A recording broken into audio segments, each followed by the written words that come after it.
Hello, Rotarians. It's wonderful to be able to speak with you briefly today.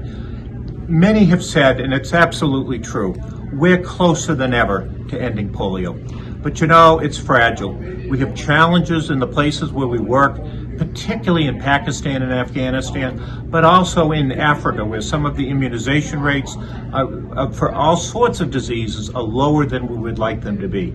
Yes, we certified Africa free of the wild polio virus a few years ago, but we still have people getting polio, something from vaccine-derived polio, and that's from people who don't get immunizations at all. So telepolio that's being done in Brazil is crucially important at this point. People need to know that there still remains a threat.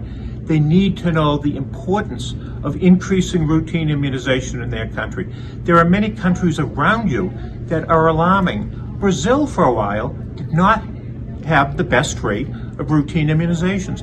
Fortunately, through Rotary's efforts and others, the immunizations are increasing in Brazil. You ought not to be proud of that, but you ought to be happy with that. When you need to be happy with it, because that means that your children are safe from so many diseases. We've always called this Polio Plus.